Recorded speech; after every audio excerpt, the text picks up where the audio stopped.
সাহাবাই কেরাম নয়তো কিভাবে যুদ্ধ করছে আমরা চিন্তা করলে, কল্পনা করলে মাঝে মধ্যে আমি অনেক ভাবি। একটা মুখোমুখি মানুষ, দুইটা ঘোড়া মুখোমুখি, হাতের মধ্যে খোলা উন্মুক্ত লম্বা তরবারি, এগুলা দিয়া মুখোমুখি যুদ্ধ করছেন। প্রতি মুহূর্তে এক কুফে কল্লা পড়ে যাবে, এরকম একটা ভয়, বাঁচার সম্ভাবনা নাই। অথচ পুরা উদ্যমে ওনারা যুদ্ধ করছে। কিভাবে সম্ভব? এই সাহস পাইল ওই যে ওনারা ভাবতেন এটা তাকদীরে যদি ফয়সালা থাকে শহীদ তো মৃত্যুই হবে, আর না থাকলে 1,00,000 তরবারের সামনে সে বেঁচে চলে আসবে। ইসলামের ইতিহাসে সবচেয়ে বড় মুজাহিদ সাহাবী যিনি ছিলেন হযরত খালিদ ইবনে ওয়ালিদ রাদিয়াল্লাহু তাআলা। কিন্তু অথচ শত শত যুদ্ধ তিনি করেছেন। উনি 2 হাতে তলোয়ার চালাই। মুতার যুদ্ধে উনি মোট 10টা তরবারি ভাঙছেন, একটা একটা করে যুদ্ধ করতে করতে। এরপরেও আল্লাহ বিজয় দিচ্ছেন। কোনবারই উনি এত যুদ্ধ, এত তীব্র আক্রমণ, এরপরও উনি শাহাদাত বরণ করেন। শেষ বয়সে স্বাভাবিক বিছানায় উনি ইন্তেকাল করছেন। তাহলে এমন হলো কেন?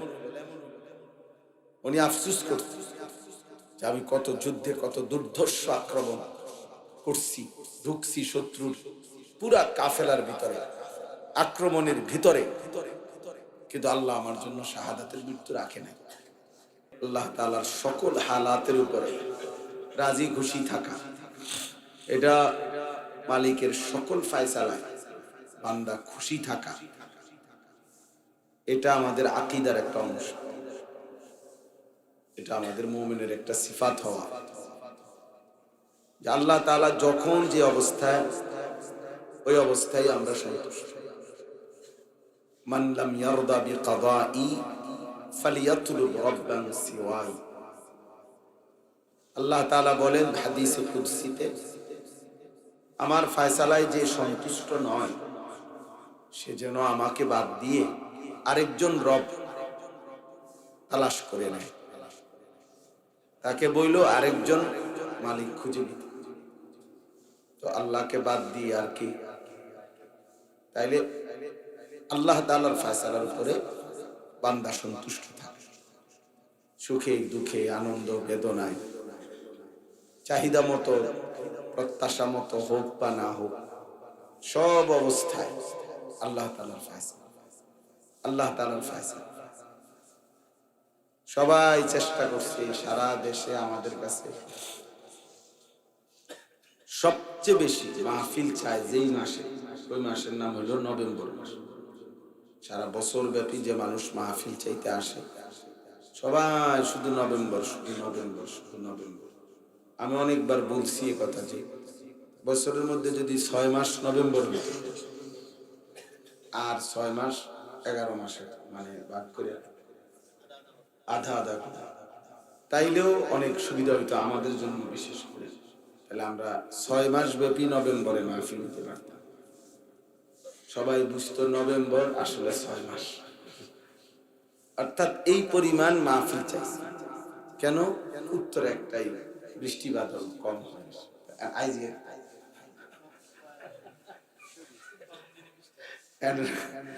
তারারে আজকে বুঝাবে। এই জন্য মূলত মালিকের নভেম্বরও কিছু না, ডিসেম্বরও কিছু না, সব আল্লাহ তাআলার ফয়সালা। ওই শাহজালাল ভাইকে বসলেন, আলাইন ভাই আপনার সাথে দেখা দেন, তাইলে মাশাআল্লাহ। এই জন্য ভাই আর একটু চাপাইয়া বসা, আর কষ্ট করে দেখেন, আরো কয়েকজন আর একটু চাপাইলে হবে, জায়গা হবে, আরো কয়েকজনের জায়গা করে দেয়। তুমি এটা এর দিন দিছো না, এই যে আরে এই স্ট্যান্ডটা এটা কার ভাই? এটা সরাই দাও, এটা সরাও, এটা উঠাও, এনে তো কমপক্ষে 5 জন মানুষের জায়গা হবে। তোমরা এক সাইডে নাও, সরাও, আপনারা আসেন, কাছে আসেন, আরিফ ভাই আর কাছে আসেন, ডাইকে আসেন। জি, চাপায় বসেন, এতে খুব বেশি গরম না, একটু কষ্ট করে। হ্যাঁ, চাপায়া আরো সাথীদেরকে বসতে হবে। জি,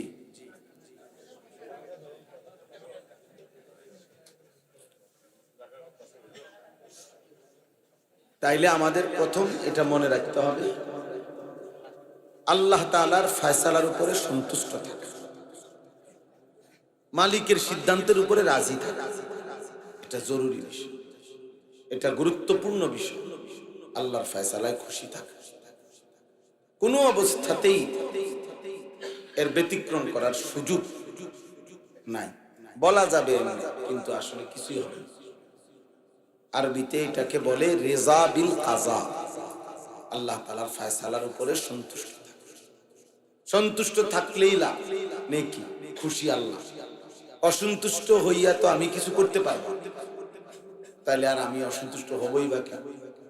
আমি তো আল্লাহর ফয়সালা নাড়তে পারবো। তো কাজেই অপছন্দ না হওয়া, অসন্তুষ্ট না হওয়া, এটাই তো বিবেকের। এর ব্যতিক্রম তো কিছু আমি করতেই পারবো। আল্লাহ তাআলা কোরআনুল কারীমের মধ্যে কত ভাবে চ্যালেঞ্জ করেছে যে বান্দা দেখো তো তুমি কিছু করতে পারো কি? আমি না দিলে দিবে কে? আমি দিলে বাধা দিবে কে? কুল লান মুসিবানা ইল্লা মা কাতাবাল্লাহু লানা হুয়া মাওলানা ওয়া আলাল্লাহি ফালিয়াতাওয়াক্কালিল মুমিনুন। কোরআন শরীফে আছে, আল্লাহ বলেন, হে নবী আপনি বলে দেন, সকলকে শুনায়া দেন যে আমাদের উপরে কোনো মুসিবত, বিপদ, পেরেশানি আসবে না। আসবে কেবল তা আল্লাহ তাআলা লিখে রেখেছেন। যে আল্লাহ যা তাকদীরের মধ্যে ফয়সালা করছেন তাই হবে। হুয়া মাওলানা, তিনি আমাদের অভিভাবক। আর মুমিনের উচিত আল্লাহর উপরেই ভরসা করা, এটা আল্লাহ বলেছেন। আমাদের প্রিয় নবী সাল্লাল্লাহু আলাইহি ওয়াসাল্লাম 5 ওয়াক্ত নামাজের পরে কয়েকটা দোয়া পড়তেন নিয়মিত। প্রত্যেক ফরজ নামাজের পরে নবীজি সাল্লাল্লাহু আলাইহি ওয়াসাল্লাম কিছু দোয়া পড়তেন, তাসবিহ পড়তেন। আমাদের শায়েখ আল্লামা মুফতি মুশতাকুন নবী কাসিম হুজুর এগুলার খুব গুরুত্ব দেন, খুব বেশি ইহতেমাম করেন 5 ওয়াক্ত নামাজের পরের এই তাসবিহগুলো। এর মধ্যে একটা হলো নবীজি নিয়মিত এই দোয়া করতেন, আল্লাহুম্মা লা মানিআ লিমা আ'তাইতা ওয়া লা মু'তিয়া লিমা মানা'তা ওয়া লা ইয়ানফা'ু যাল জাদ্দি মিনকাল জাদ। আল্লাহ আপনি দিলে বাধা দেওয়ার কেউ, আপনি না দিলে দেওয়ার কেউ, আপনাকে বাদ দিয়ে কারো কোনো চেষ্টায় কোনো ফায়দা নেই। এজন্য এইটা সিফাত, এটা ইয়াকিন করা, তাহলে জীবন অনেক সহজ, জিন্দেগি অনেক সহজ হয়ে যাবে। উপার্জন আমার ওইটুকুই হবে, আমার জন্য যা ফায়সা আসবে আমার তাই যা আমার আল্লাহর ফায়সা, আসবে না আমার জন্য তাই যা আমার আল্লাহর ফায়সা। আল্লাহর ফায়সা। সাহাবায়ে কেরাম নয়তো কিভাবে যুদ্ধ করছে আমরা চিন্তা করলে, কল্পনা করলে মাঝে মধ্যে আমি অনেক ভাবি। একটা মুখোমুখি মানুষ, দুইটা ঘোড়া মুখোমুখি, হাতের মধ্যে খোলা উন্মুক্ত লম্বা তরবারি, এগুলা দিয়া মুখোমুখি যুদ্ধ করছেন। প্রতি মুহূর্তে এক কুফে কল্লা পড়ে যাবে, এরকম একটা ভয়, বাঁচার সম্ভাবনা নাই। অথচ পুরা উদ্যমে ওনারা যুদ্ধ করছে। কিভাবে সম্ভব? এই সাহস পাইল ওই যে ওনারা ভাবতেন এটা তাকদীরে যদি ফয়সালা থাকে শহীদ তো মৃত্যুই হবে, আর না থাকলে 1 লক্ষ তরবারের সামনেও সে বেঁচে চলে আসবে। ইসলামের ইতিহাসে সবচেয়ে বড় মুজাহিদ সাহাবী যিনি ছিলেন হযরত খালিদ ইবনে ওয়ালিদ রাদিয়াল্লাহু তাআলা। কিন্তু অথচ শত শত যুদ্ধ তিনি করেছেন। উনি 2 হাতে তলোয়ার চালাই। মুতার যুদ্ধে উনি মোট 10টা তরবারি ভাঙছেন, একটা একটা করে যুদ্ধ করতে করতে। এরপরেও আল্লাহ বিজয় দিচ্ছেন। কোনবারই উনি এত যুদ্ধ, এত তীব্র আক্রমণ, এরপরও উনি শাহাদাত বরণ করেন। শেষ বয়সে স্বাভাবিক বিছানায় উনি ইন্তেকাল করছেন। তাহলে এমন হলো কেন? উনি আফসোস করছেন যে আমি কত যুদ্ধে, কত দুর্ধর্ষ আক্রমণ করছি, ঢুকছি শত্রুর পুরা কাফেলার ভিতরে, আক্রমণের ভিতরে, কিন্তু আল্লাহ আমার জন্য শাহাদাতের মৃত্যু রাখে নাই। তাইলে আল্লাহ তাআলার ফয়সালার উপরে রাজি, খুশি থাক সব অবস্থা। এটা আমাদের জন্য সহজ।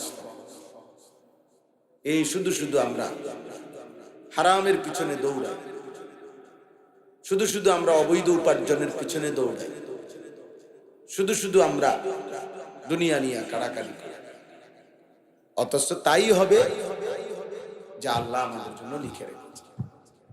একসাথে বিদেশ করে, কারো টাকা অনেক, কারো মোটেই নেই। কেউ সৌদি আরবেই গেছে আজকে 32 বছর, কেউ সৌদি আরবেই গেছে 4 মাসও থাকতে পারে না, আইসা পড়তে। এমন হয় কেন? সবাই টাকা দিয়েই গেছে। তাহলে বিষয়টা হলো আল্লাহর ফয়সালা, যার জন্য রব্বুল আলামিন যেভাবে লিখে রেখেছেন তাই হয়। আর রিজকু মাকসুম, রিজিক বন্টন হয়ে আছে। নবীজি বলছেন অফিস সামাই রিজকুকুম, আল্লাহ তাআলা বলছে তোমাদের সকলের রিজিক আসমানে, জমিনে না। জমিনে যেখান থেকে যা আসে, উৎপন্ন হয়, এটা তো আল্লাহর ফয়সালায়, আল্লাহর ফয়সালায়। এই জন্য মূলত সবকিছু আসমান, আরশে, আল্লাহর ফয়সালা। তাহলে আমি প্রথমেই কথা বললাম আপনাদের কাছে, রিজা বিল কাজা, সন্তুষ্ট থাকা। ঝড় বৃষ্টি, আলো অন্ধকার, হাসি কান্না, আনন্দ বেদনা, সব অবস্থায় আল্লাহকে নিয়ে থাকা, এটা মুমিনের সিফাত। মাওলানা মহিউদ্দিন ভাই কথা বলতেছিলেন, আমি আইসাই একটু শুনছি, উঠতে উঠতে একটা সুন্দর কথা বলছে। স্রোতের বিপরীতে, স্রোতের বিপরীতে দাঁড়িয়ে থাকা, এটা মুসলিম। অর্থাৎ মানুষ সর্বদাই, অধিকাংশই গুনাহ, নাফরমানি, অসভ্যতা, অবাধ্যতা, অবহেলা, ভ্রষ্টতা, অশ্লীলতা, বেহায়াপনা, এর দিকে ছুটতে থাকে। এটা হলো স্রোতের ধারা। কিন্তু এর বিপরীতে ঈমান, ইসলাম, তাকওয়া, গুনাহ থেকে বেঁচে থাকা, আল্লাহর ইবাদতে মনোযোগ থাকা, মজবুতির সাথে লেগে থাকা, এটা হলো স্রোতের বিপরীতে নিজেকে দাঁড় করানো। স্রোতের বিপরীতে টিকে থাকা কঠিন, কিন্তু টিকে থাকতে পারলে, চেষ্টা করলে সফলতা তার। স্রোতের সাথে তো খড়কুটাও ভাইসা যায়, স্রোতের সাথে তো যে কোনো জিনিসই ভাইসা যায়, কিন্তু এটার মধ্যে তো কোনো কৃতিত্ব নাই। আমি নাচ গান দেখি, এটার মধ্যে তো কৃতিত্ব নাই, তো অনেক মানুষই। আমি বেনামাজি, এটার মধ্যে তো কোনো বিশেষত্ব নাই, অধিকাংশই তো বেনামাজি। আমি সুদ খাই, ঘুষ খাই, হারাম রোজগার করি, এর মধ্যে তো বৈশিষ্ট্যের কিছু নেই, হারাম করতে অধিকাংশ। তাহলে এর বিপরীতে যে এই সমাজের চারদিকে যখন বেনামাজি, আমি তখন নামাজ। এই সমাজের চারদিকে যখন হারাম উপার্জনকারী, আমি তখন একাই চেষ্টা করছি হালাল রোজগারের জন্য। এই যে স্রোতের বিপরীতে, এরে বলে মুসলিম, এরে বলে মুমিন। এটা উনি বলছেন এই মাঝে, আমি এতটুকুই শুনছি।